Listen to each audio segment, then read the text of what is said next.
माता की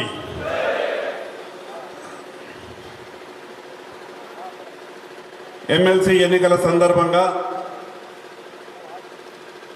ఏర్పాటైనటువంటి ముఖ్య కార్యకర్తల యొక్క సమావేశానికి సభాధ్యక్షులు జిల్లా పార్టీ అధ్యక్షులు పొతంగి బ్రహ్మానందం గారికి, కార్యక్రమ ముఖ్య అతిథులు పెద్దలు రాష్ట్ర పార్టీ అధ్యక్షులు కేంద్ర మంత్రి వర్యులు కిషన్ రెడ్డి గారికి, ఆదిలాబాద్ పార్లమెంటు సభ్యులు పెద్దలు గోడం నగేష్ గారికి, సహచర శాసన సభ్యులు పెద్దలు హరీష్ బాబు గారికి, మాజీ శాసన సభ్యులు చింతల రామచంద్రారెడ్డి గారికి, మాజీ జిల్లా పరిషత్ చైర్పర్సన్ సోదరి సుహాసిని గారికి, నిర్మల్ జిల్లా అధ్యక్షులు రితేష్ గారికి, ఆసిఫాబాద్ జిల్లా అధ్యక్షులు శ్రీశైలం గారికి, వేదిక మీద ఉన్నటువంటి పెద్దలందరికీ పేరు పేరున ఈ యొక్క సమావేశానికి వచ్చినటువంటి 25 ప్రభారి ముఖ్య కార్యకర్తలకు, సహచర నాయకులందరికీ కూడా పేరు పేరున పత్రికా మిత్రులకు అందరికీ నా యొక్క నమస్కారాలు.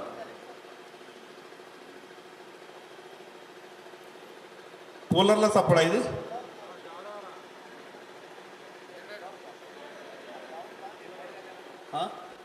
సప్పుడు దేంది జనరేటర్.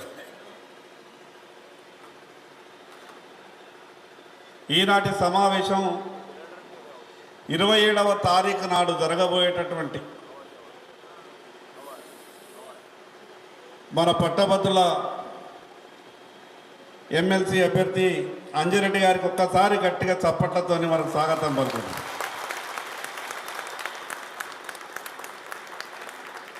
ఈ యొక్క సమావేశం 27వ తారీఖు నాడు జరిగేటటువంటి ఎమ్మెల్సీ ఎన్నిక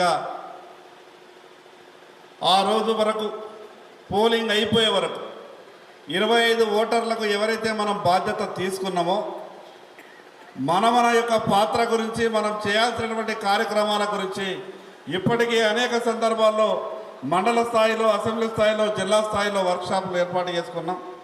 చేయాల్సినటువంటి కార్యక్రమాల గురించి కూడా మనమంతా కూడా మాట్లాడినాం. రేపు జరగబోయేటటువంటి ఎమ్మెల్సీ ఎన్నికల్లో గెలుపు ఇక్కడ ఉన్నటువంటి మన మీద ముఖ్యంగా ఆధారపడి ఉన్నది. ఈ సమాజంలో మేధావులైనటువంటి ఓటర్లు, ఈ గ్రాడ్యుయేట్ ఉపాధ్యాయులకు సంబంధించినటువంటి ఎమ్మెల్సీ ఎన్నికల్లో వారంతా కూడా ఓట్లు వేయబోతున్నారు. ఒక పక్క ఉపాధ్యాయులు, మరో పక్క పట్టభద్రులు.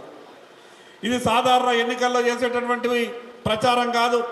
సాధారణ ఎన్నికల్లో ఉండేటటువంటి ఆ రకమైనటువంటి ప్రక్రియ ఉండదు.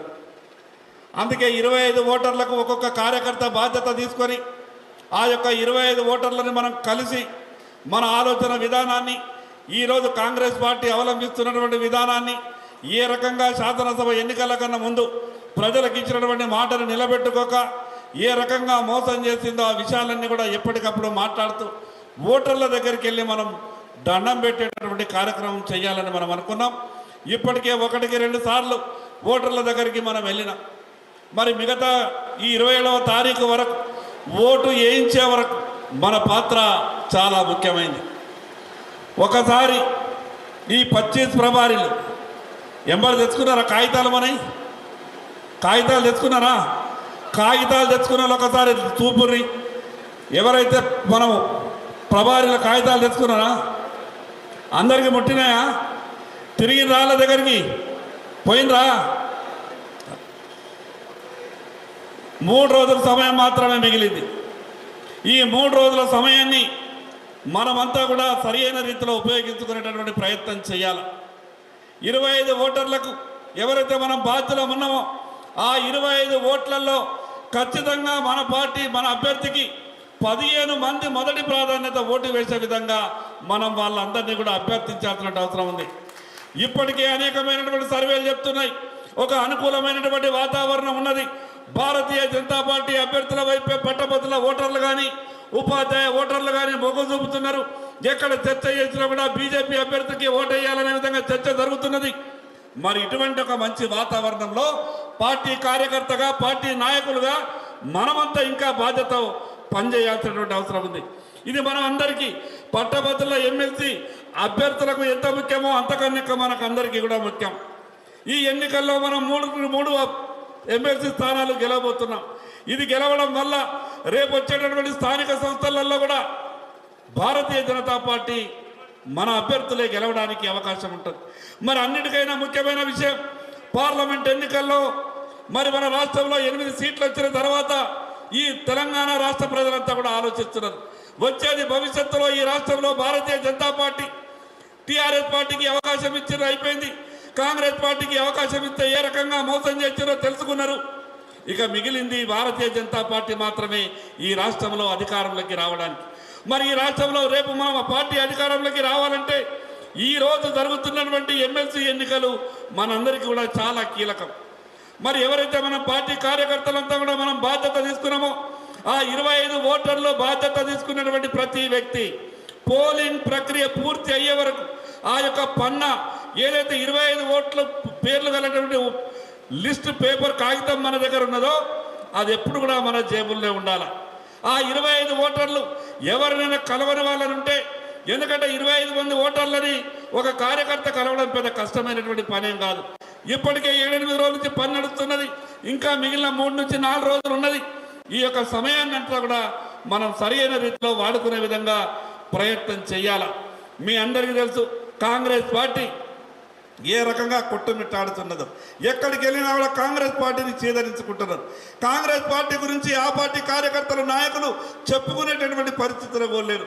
ఈ రాష్ట్రంలో అధికారంలోకి వచ్చే పార్టీ 14 నెలలైనా అసలు ప్రజల దగ్గరికి వెళ్ళి ఏడాదిలో మేము ఈ పనులు చేసినాం గొప్ప కానీ కాంగ్రెస్ పార్టీ చెప్పుకోలేనటువంటి దుస్థితిలో ఉన్నది. మరోపక్క టీఆర్ఎస్ పార్టీ ఈ రాష్ట్రాన్ని 10 ఏళ్ళు పరిపాలించిన తర్వాత కూడా ఎమ్మెల్సీ అభ్యర్థులు పెట్టుకోలేనటువంటి దుస్థితిలో ఆ పార్టీ ఉన్నది. మరి ఇది ఒక గొప్ప అవకాశం మనకు. ఒక పక్క టీఆర్ఎస్ పార్టీ 10 ఏళ్ళు పరిపాలించినా కూడా ఎమ్మెల్సీ అభ్యర్థులను పోటీ పెట్టలేనటువంటి పరిస్థితి. మరోపక్క ఈ రాష్ట్రంలో అధికారంలోకి వచ్చినటువంటి కాంగ్రెస్ పార్టీ ప్రజల నుంచి పూర్తిగా వ్యతిరేకత ఎదుర్కొంటున్నది. మరి ఇటువంటి అనుకూలమైనటువంటి వాతావరణంలో మనమంతా కూడా కష్టపడి పనిచేసి మన గ్రాడ్యుయేట్ ఎమ్మెల్సీ అభ్యర్థి అయినటువంటి అంజిరెడ్డి గారికి మన జిల్లా నుండి మన ఆదిలాబాద్ జిల్లా నుండి మన పార్లమెంటు నుండి ఏ రకంగానైతే తెలంగాణ రాష్ట్రంలో మన పార్లమెంటు పరిధిలో 4 భారతీయ జనతా పార్టీ ఎమ్మెల్యేలను గెలిచి ఆదర్శంగా నిలిచినామో రేపు ఎమ్మెల్సీ ఎన్నికల ఓట్లలో కూడా ఈ ఆదిలాబాద్ పార్లమెంటుకు ఒక ప్రత్యేకమైనటువంటి స్థానాన్ని మనం అంతా కూడా కలిసి ఇచ్చే విధంగా ప్రయత్నం చేయాలా. ఇక ఈడికెళ్ళి పెద్ద పెద్ద సభలు సమావేశాలు లేక ఎవరికి వాళ్ళు కష్టపడి మనమే నిలబడ్డట్టుగా మనమే క్యాండిడేట్ అయినట్టుగా ఎప్పటికప్పుడు ఒకరికొకరు మనం సహకరించుకుంటూ అటు ఉపాధ్యాయ ఓటర్లు కలిసిన గ్రాడ్యుయేట్ ఓటర్లు కలిసిన వాళ్ళందరికీ కూడా మన ఆలోచన విధానం పార్టీ ఇచ్చినటువంటి మెటీరియల్ని ఎక్కడైనా ఇంకా ముట్ట చెప్పకుంటే వాళ్ళ దగ్గరికి వెళ్ళి కరపత్రాలు ఇచ్చే విధంగా మిగతా విషయాలు పార్టీ ఇచ్చినటువంటి సూచనలు ఎప్పటికప్పుడు పాటిస్తూ ఆదిలాబాద్కు ఉన్నటువంటి యొక్క ప్రత్యేక స్థానాన్ని రాష్ట్ర పార్టీ దృష్టిలో భారతీయ జనతా పార్టీ ఈ ఆదిలాబాద్ పార్లమెంటు పరిధిలో ఉన్నటువంటి కార్యకర్తలు ఏ బాధ్యత ఇచ్చినా కూడా సమర్థవంతంగా నిర్వహిస్తారని మరొకసారి మనం నిరూపించుకోవాల్సిన అవసరం ఉంది. ఆలస్యమైనందుకు మిగతా కార్యక్రమాలు అక్కడ ఉండే కాబట్టి కొంత ఆలస్యమైంది. మరొకసారి మీ అందరికీ పేరు పేరున ప్రత్యేకంగా ధన్యవాదాలు తెలియజేస్తూ సెలవు తీసుకుంటున్నా. భారత్ మాతాకి, భారత్ మాతాకి.